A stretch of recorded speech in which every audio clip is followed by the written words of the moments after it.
Chua chua, ngọt ngọt, giòn giòn, cay cay. Nói thôi mà cũng đã thấy mờ lem rồi. Xin chào mọi người, chào mừng mọi người đã ghé thăm kênh của em. Hôm nay em lại vào bếp để chia sẻ đến mọi người một món ăn rất là ngon và đơn giản. Chỉ trong vài phút chán thịt chán cá rồi thì thử món này giải ngấy cùng với em nhá. Gần Tết rồi, món này mà xếp vào thực đơn giải ngấy ngày Tết thì vô cùng là hợp lý đó mọi người. Để biết cách làm như thế nào thì em xin mời mọi người hãy cùng vào bếp để thực hiện món ăn này cùng với em nhá. Về thành phần để nấu món ăn này của em hôm nay có đây, em đã chuẩn bị nửa quả ớt rừng này, em có 5 tép tỏi, một miếng giò lụa, nửa củ cà rốt và một quả dưa chuột to. Đây mình sẽ cho rau mùi nhé để cho nó thơm. Về phần gia vị thì em có mắm, muối, mì chính, đường và một ít tương ớt Chinsu. Toàn những nguyên liệu đơn giản như vậy thôi mà mình đã tạo nên một món ăn rất là thơm ngon để chống ngấy cho gia đình mình rồi. Và đây em cũng chuẩn bị luôn một cái nạo để em chốc nữa em sẽ tạo miếng cho rau củ và giò của mình. Còn nếu như mọi người có cái dao chuyên dụng ấy thì sẽ dễ hơn. Em không có nên em sẽ dùng bằng nạo nhé. Đầu tiên em sẽ làm tỏi và ớt để mình chuẩn bị nước sốt trước tiên. Tỏi mình sẽ đập dập nó ra.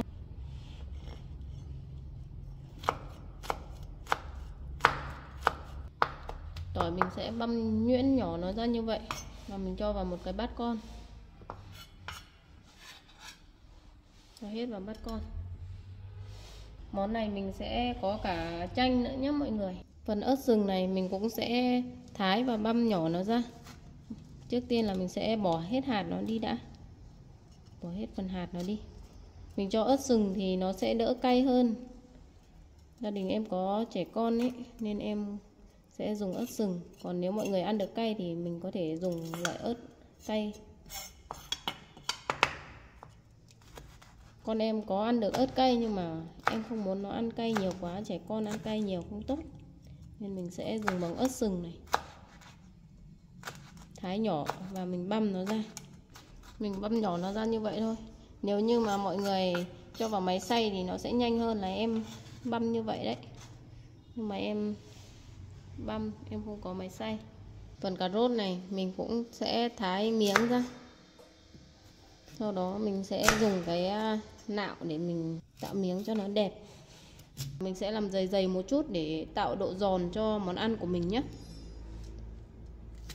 Nếu như mà mọi người có cái dao chuyên dụng ấy thì nó sẽ nhanh hơn. Đây em dùng cái này thì nó sẽ hơi lâu. Mình sẽ cắt miếng như vậy nhé mọi người. Rồi em sẽ cho vào một cái bát. Cho hết vào bát.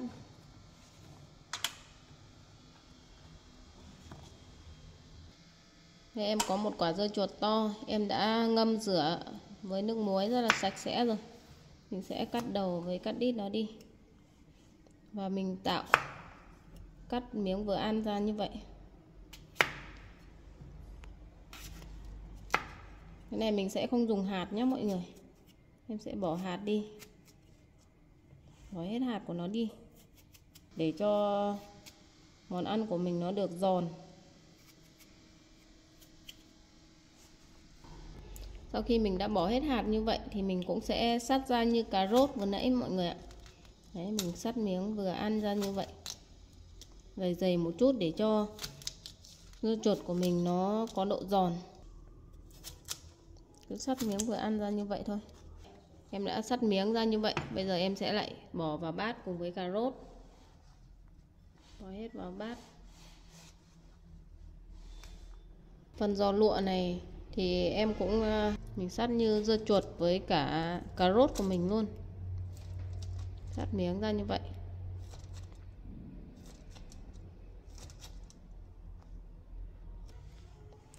Đấy, giò mình cũng cắt miếng vừa ăn ra và thái miếng như vậy cho nó đẹp nhé mọi người. Đấy, mình như vậy nhé. Cho vào bát cùng với dưa chuột và cà rốt. Mình sẽ cho nhiều giò một chút. Phần rau thơm này mình cũng sẽ cắt nhỏ ra để sau mình sẽ trộn vào sau. Cắt chừng một đốt ngón tay thôi mọi người.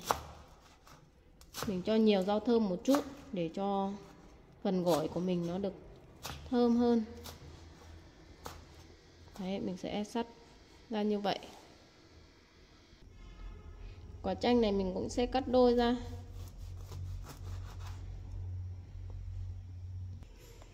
Phần nguyên liệu em đã chuẩn bị xong.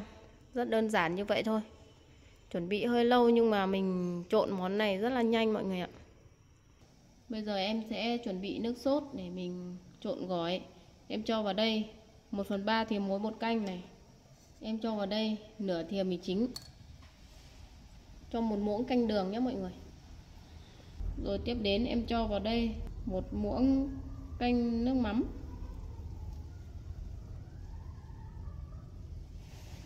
Và mình cho chừng một muỗng canh tương ớt để cho phần nước sốt của mình nó được đặc sánh.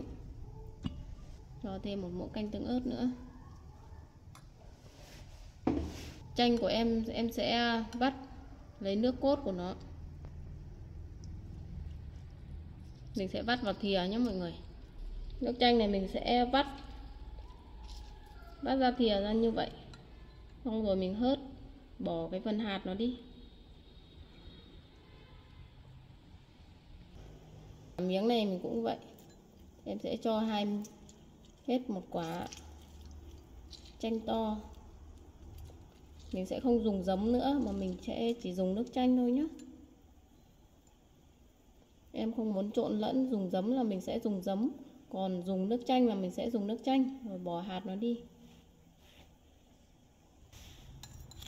Sau đó là mình sẽ đánh tan cái phần nước sốt của mình lên để cho nó tan hết đường và muối mì chính.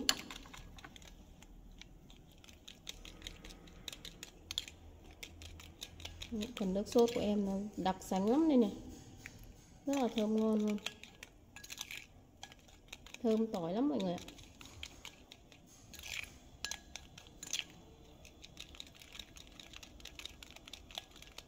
Mình đánh tan nước sốt của mình lên như vậy thôi là đã được rồi.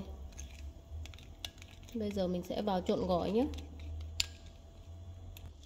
Bây giờ em sẽ cho một cái xoong để mình trộn cho dễ.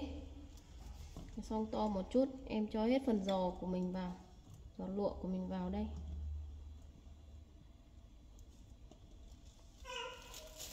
Tiếp đến là phần dưa chuột.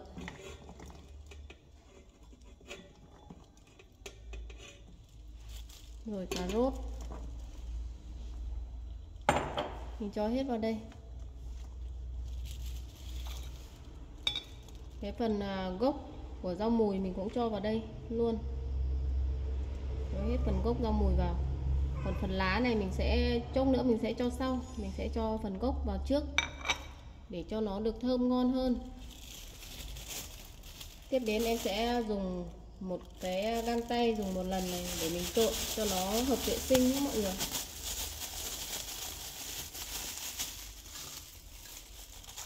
Phần nước sốt của mình sẽ lại đánh nó lại một lần nữa, đánh tan nó lại một lần nữa.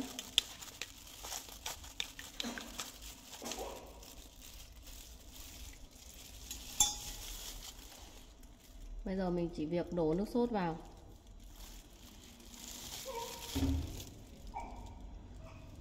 Đấy, mình đổ hết nước sốt của mình vào. Tiếp đến là mình sẽ trộn đều nó lên. Món này mình trộn rất là đơn giản như vậy thôi, nhưng là một món ăn rất là thơm ngon để mình có thể đổi bữa cho gia đình, cũng như là vào những ngày mà nhà mình có khách ý mọi người, mình có thể làm món này rất là nhanh gọn mà ăn rất là ngon. Một món ăn trống đấy vô cùng là ngon. Mình sẽ trộn đều phần gỏi của mình lên như vậy một lúc để cho gỏi của mình nó ngấm đủ gia vị. Đây mình làm miếng dưa chuột với cả cà rốt miếng dày như vậy để tạo độ giòn cho món gỏi của mình. Món gỏi của mình nó sẽ rất là thơm ngon. Món này mình có thể ăn với cơm là ăn lai dai rất là tuyệt vời mọi người ạ.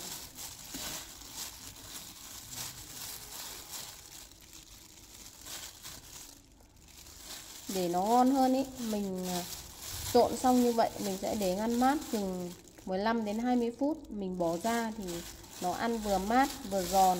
Rồi cuối cùng là mình sẽ cho hết phần lá rau mùi của mình vào.